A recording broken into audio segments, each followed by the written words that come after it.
As the Oriya poet Prajnath Rai writes, miles of cocoa and cashew plantation, countless luxuriant beetle vines, draw green artistic designs on the carpet of brown sand.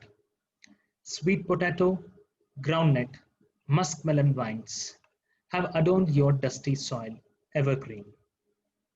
They have given the people a high hope for a long, prosperous life infused into hearts of working people, an eternal hope to live.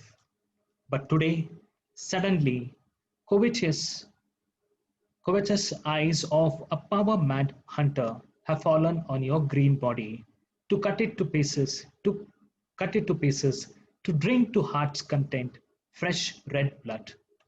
A damned hunter has indiscreetly taken aim at your heart to launch a fiery missile. Now, in this poem, the poem which is written by Oriya poet called Oriya poet Brajnath Rai. Now, Brajnath Rai is one of the famous Oriya poet, and this poem is translated from Oriya into English. Let's see the poem.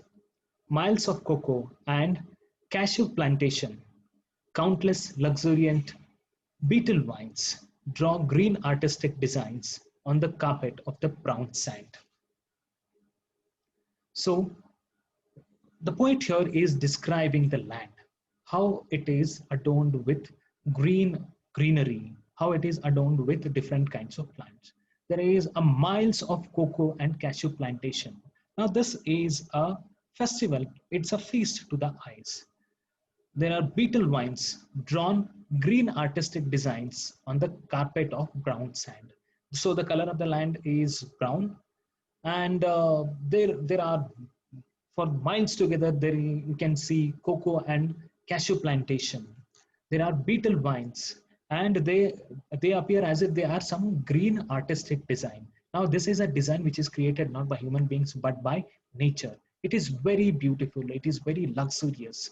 It's sweet potato, groundnut, muskmelon vines have adorned your dusty soil evergreen. So, not just cocoa, cashew nut, beetle, but also there are sweet potato, groundnut, muskmelon. So, there is a diversity, there are variety of fruits and plants you can have are there on this land.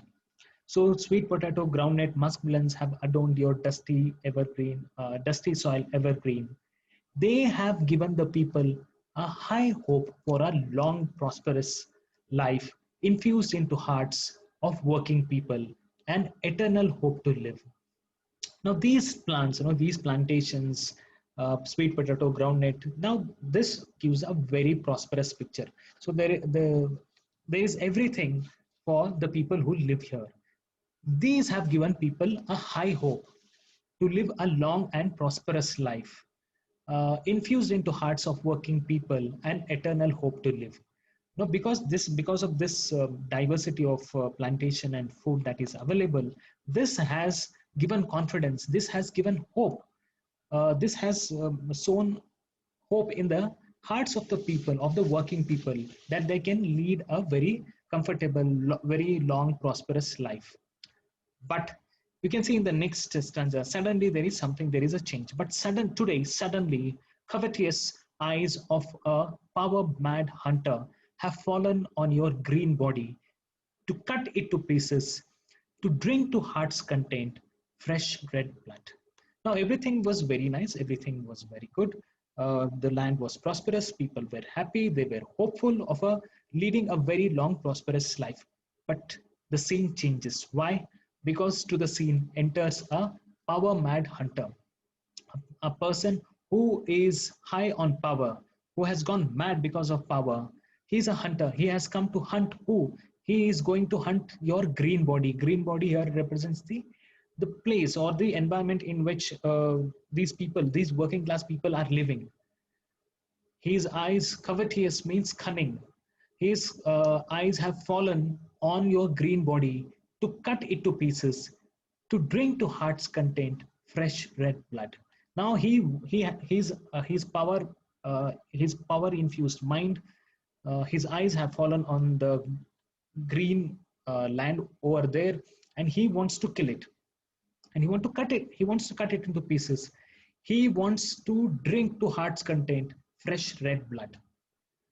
A damned hunter has indiscreetly means irresponsibly, has taken, morally corrupt person has taken aim at your heart to launch a fiery missile. Now, because people are living there happily, they are very content, they are leading a very content life, but because of the entrance of this power mad person, he is trying to kill the lifeline of these people. He want to destroy the nature, and he is randomly taking aim at these people to launch a fiery missile. And because of this, the peaceful life of these people is disturbed. Now this is, in this poem, the poet is trying to document the changes that is brought by these power hungry people. How the people who are innocent, who are voiceless, who are leading a content life, that in the life of their content life, in their content life, disturbance is caused by these power hungry people. That is documented in this poem. So literature does that. What does literature do? It documents the views, the life, the expression, their opinions of the people living in the contemporary period. Now that is done by Brijnath Rai in this poem. For communities who derive their sustenance from soil, it is not merely a physical property situated in a Cartesian space. For them, the soil is the source of all meaning. As an Australian Aborigine said, "My land is my backbone. My land is my foundation." Soil and society, the earth and its people are intimately interconnected.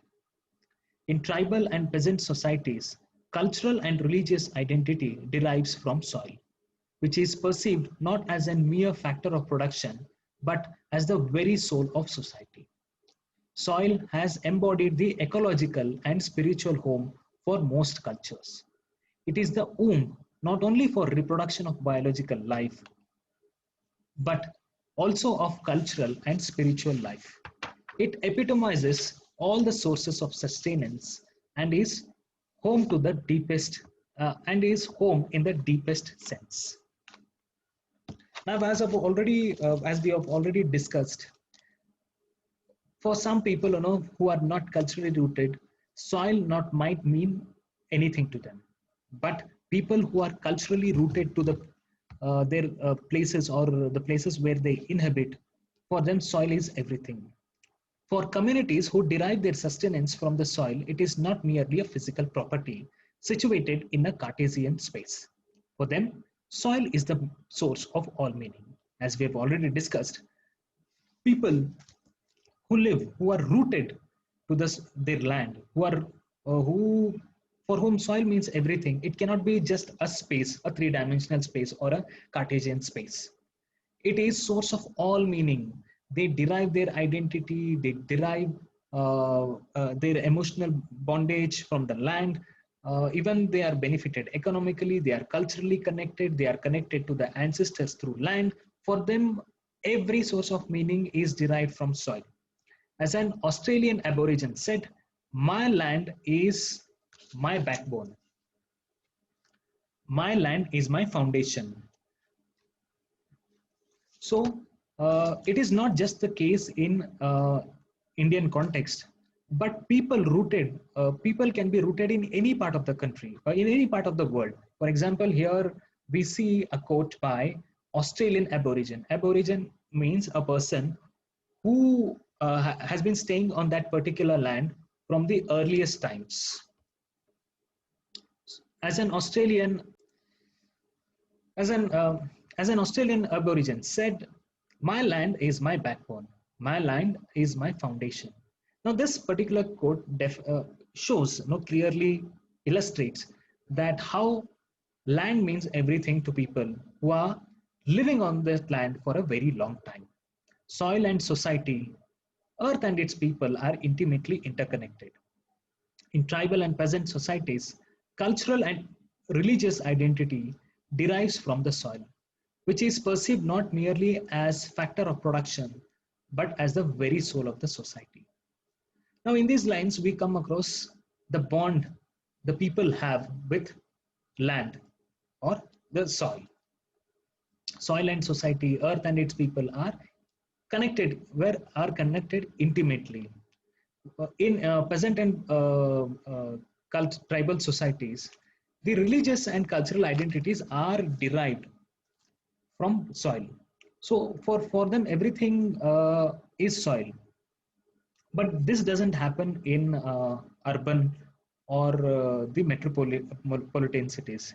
Their identities are derived from other sources. They are not connected to the soil or their home because they are mobile. They keep on moving from one place to another. That is not true in the case of people living.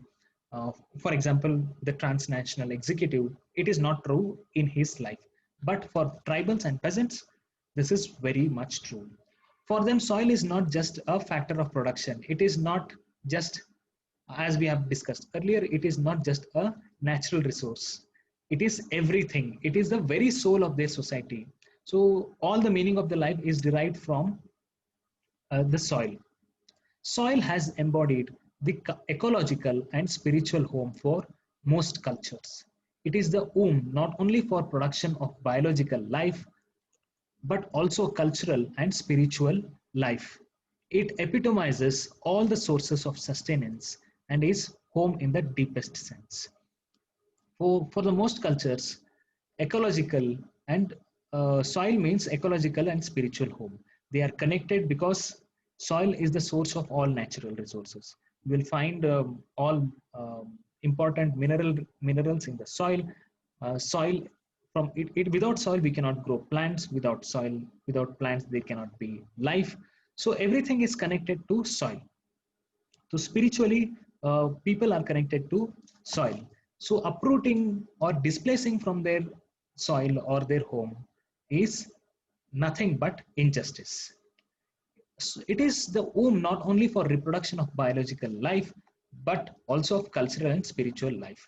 Soil does not give life only to plants or animals, or it is not the origin of only biological life, but it is also the origin of, it is also the womb of cultural and spiritual life. The cultural and spiritual life which people have derives from the soil. So it is influenced by the soil or the place in which they inhabit. It epitomizes all the sources of sustenance and is home in the deepest sense. So it epitomizes, it symbolizes the all the sources of sustenance. Sustenance is the way you lead the life. So life was present even during the pre-industrial times. So industries are not required to sustain the life. Even in the places where industries are not there, where there are no luxuries of the modern technologies, even there life is possible. How is it possible? It is because they are rooted to the soil. Everything, all their needs are fulfilled by the soil. So because they are rooted, they are so attached to the soil. The home in the deepest sense is nothing but the soil. The Hill Maris tribe in Bastar see Bhoom or soil as their home. Shringar Bhoom is the universe of plants, animals, trees, and human beings. It is the cultural and spiritual space which constitutes memory, myths, stories, and songs that makes the life of the community.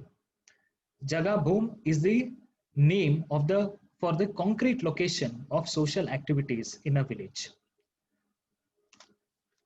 Now again in the next paragraph, we come across another tribe.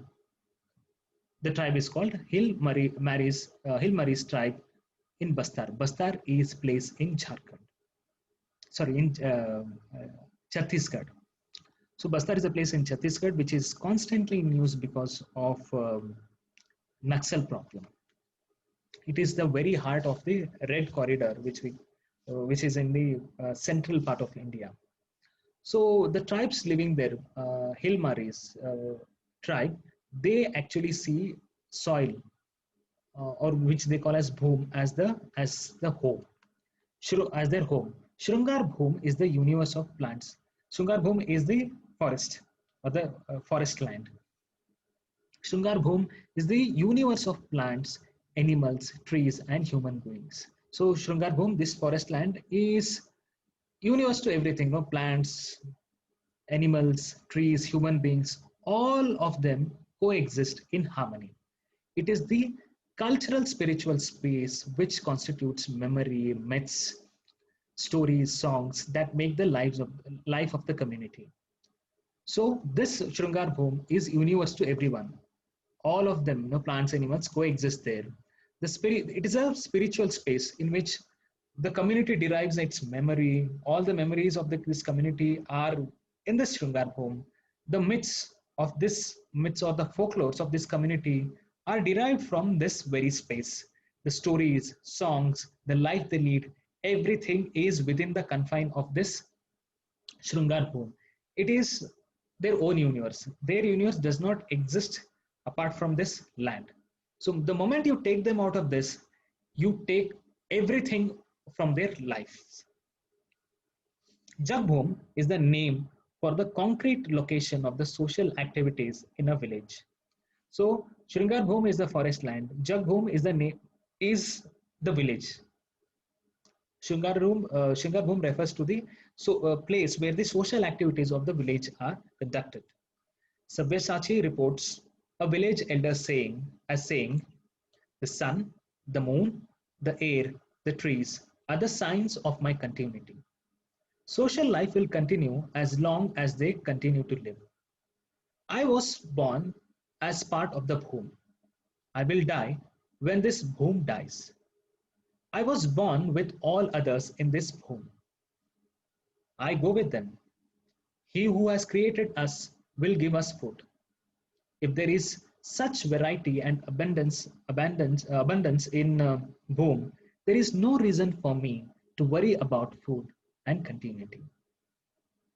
Now, look at the idea of this elderly man, which was reported in Sabyasachi. The sun, the moon, the air, the trees are the signs of my continuity. So this person exists in a particular time, but he also has he is living in this time, but he is at the same moment he is connected to his ancestors, because he is continuing to live on the same place which their big which in which his ancestors, the generations before him also have existed. So he in a way represents that continuity. The moon also has continued, the sun, the air, the trees, and he is also a continuity in the same sense, because he is living the same life as his ancestors. The social life will continue as long as these continue to live. I was born as part of the bhum. So the social life will also continue along with sun, moon, air, trees, and he was born as the part of the bhum. Bhum is he was also born as the part of the soil, as the trees, animals, the sun, moon, as they are part. In the same way, was also born as a part of this land. I will die when this bhum dies. He will also die when this bhum dies. So here, dying can mean physical dying as well as the cultural dying also. If these are going to be destroyed, he may continue to live, but he will not be the same person, because he will lose that connection and he will become a different person. So here it has both meanings. I was born with others in this bhum. I will go with them. So he was born as part of the bhum. Bhum doesn't mean only that person, but it means the land, the animals, the plants, natural resources, sun, moon, everything. So when I was born with others in this bhum, I will go with them. So he is going to live with them. If they are going to be destroyed, even his life is going to be destroyed. He who has created us all will give us food. There is no reason to worry for, there is no reason for me to worry about food and continuity. He has taken a very uh, spiritual attitude, that he is going to continue to. The elderly person believes that the one who has created, that is God, who has created, will give food. If there is so much variety and abundance in home, there is no reason for me to worry about food and continuity. Because the home has everything to fulfill the needs of people living there, he has no reason to worry about food and continuity. He is confident that there is no reason to worry about food or the continuity. The soil is thus the condition for generation of nature's and society's life. The renewal of society therefore involves preserving the soil's integrity. It involves treating the soil as sacred. So the soil is very important in the lives of the people. Soil is thus the condition of regeneration of nature's and society's life. The soil is the one which gives birth to life. There is no life without soil. It is not, it does not only sustain the life of nature, but also of society. The cultural, the mythic, the myths associated with the community, the stories, the songs, everything is connected to the soil. Without it, there is no societal life, there is no natural life. The soil is important. The soil is very important in the regeneration. Regeneration is in the continuity of the natural life as well as the societal life. The renewal of society therefore involves preserving the soil's integrity. It involves treating the soil as sacred. Now, if you want to really renew the way the society is, we must take measures to preserve the soil's integrity. We cannot let the destruction of the soil to continue. We must treat the soil as sacred. Now we come to the end of the lesson. Now in this whole lesson, Vandana Shiva has questioned the notion of development that we are pursuing. She has also highlighted the other phase of development, which does not care about their sentiments or their home or their lives. Now, in the larger interest, in the larger national interest, we, as the citizens of this country, we are required to give up. But it is only the elite minority and the government which is benefited from this kind of development. But there are large people, there are large number of people, the majority of the people are being affected by this kind of development. Now, Vandana Shiva is questioning now this kind of development. That is the reason we have to understand the importance of sustainable development. You cannot keep on destroying the environment and nature just to carry on developmental activities. And also the growth and development has to be inclusive. The fruits of development cannot be distributed only to certain section of people. It has to be distributed equitably among all the people. And we also have to uh, care about the concerns of the farmers. We also have to care about the nature. So the ecological sustainability is very important. The mindless destruction of nature cannot go on. Also, the uprooting and displacing of the people cannot go on. We have seen that in the incidents of Gandhamardhana, Amarakantaka, uh, Chota Nagpur Plateau, what is happening because of building of dams, how people are living, how people's lives are destroyed. We also read about Baliapal village in which 70,000 people were displaced. So by illustrating different examples, Vandana Shiva is demonstrating the point. She wants us to see how voiceless people are exploited. Now, because of that, there are many movements, protests are going on. So we have to care about these people. There is also a section of society which is frustrated, by uh, the attitude of the people in power, because they don't care about these people.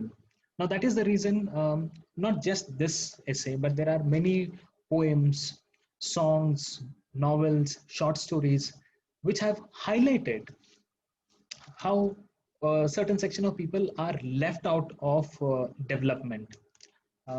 There is one famous song in Kannada by Siddhalingaya, the poet Dr. Siddhalingaya, who has questioned the development that has taken place in the last uh, since independence. The famous poem is Yarige Bantu Yellige Bantu Nalvattelರ ಸ್ವಾತಂತ್ರ್ಯ. Though we have we are independent now. Uh, India is an independent country since 1947. We were freed from the clutches of Britishers. Now we are ruling our own country, but still the exploitation of people is continuing. Only certain people are benefited from this. So if you must have all heard about this poem. If you not, I would like to read this poem, because this poem also, in a way, you can read this poem as well as this essay, uh, and compare them, because even in this poem he is questioning who is getting benefited from all these developmental activities. There are people who are left, there are, the majority of people are being left out of this kind of governance and development. That is questioned even in this poem. I'll just read that poem. ಯಾರಿಗೆ ಬಂತು ಎಲ್ಲಿಗೆ ಬಂತು 47ರ ಸ್ವಾತಂತ್ರ್ಯ, ಟಾಟಾ ಬಿರ್ಲಾರ ಜೇಬಿಗೆ ಬಂತು, ಜನಗಳ ತಿನ್ನುವ ಬಾಯಿಗೆ ಬಂತು, ಕೋಟ್ಯಾಧೀಶನ ಕೋಣೆಗೆ ಬಂತು 47ರ ಸ್ವಾತಂತ್ರ್ಯ, ಬಡವನ ಮನೆಗೆ ಬರಲಿಲ್ಲ, ಬೆಳಕಿನ ಕಿರಣ ತರಲಿಲ್ಲ, ಗೋಳಿನ ಕಡಲನ್ನು ಬತ್ತಿಸಲಿಲ್ಲ, ಸಮತೆಯ ಹೂವನ್ನು ಅರಳಿಸಲಿಲ್ಲ, ಹಣವಂತರ ಕೈ ಸನ್ನೆ ಮಾಡಿದರೆ ಕತ್ತಲಲ್ಲಿ ಬೆತ್ತಲಾಯಿತು ಯಾರೂ ಕಾಣದ ಸ್ವಾತಂತ್ರ್ಯ 47ರ ಸ್ವಾತಂತ್ರ್ಯ. ಸಾವಿರಾರು ಜನ ಗೋರಿಯಾದರು, ಲಕ್ಷ ಲಕ್ಷ ಜನ ಗಲ್ಲಿಗೇರಿದರು, ರೈತ ಕಾರ್ಮಿಕರು ರಕ್ತ ಕೊಟ್ಟರು, ಯಾರಿಗೆ ಬಂತು ಸ್ವಾತಂತ್ರ್ಯ 47ರ ಸ್ವಾತಂತ್ರ್ಯ. ಪೊಲೀಸರ ಬೂಟಿಗೆ ಬಂತು, ಮಾಲೀಕರ ಚಾಟಿಗೆ ಬಂತು, ಬಂದೂಕಿನ ಗುಂಡಿಗೆ ಬಂತು 47ರ ಸ್ವಾತಂತ್ರ್ಯ. ಪಾರ್ಲಿಮೆಂಟಿನ ಕುರ್ಚಿಯ ಮೇಲೆ ವರ್ಷಗಟ್ಟಲೆ ಚರ್ಚೆಗೆ ಕೂತು, ಬಡವರ ಬೆವರ ರಕ್ತವ ಕುಡಿದು ಏಳಲೇ ಇಲ್ಲ ಸ್ವಾತಂತ್ರ್ಯ 47ರ ಸ್ವಾತಂತ್ರ್ಯ. ಯಾರಿಗೆ ಬಂತು ಎಲ್ಲಿಗೆ ಬಂತು 47ರ ಸ್ವಾತಂತ್ರ್ಯ. Again in this paper, again in this poem, the same, the frustration, or the frustration of the people who are left behind, or left out of the developmental activity, is expressed in this poem. Similarly, in this essay, the people who are left out of the developmental activity, or whose lives are destroyed from this kind of developmental activity, is highlighted. And what is this? And what is sacred to them, that is soil, the attachment of the soil, is considered as primitive and backward by the elite minority. Now that notions, that such kinds of notions are questioned and they are highlighted. Now we have to understand these issues, and we have to lead forward. Now I will stop here. Now this is the end of the lesson. Thank you.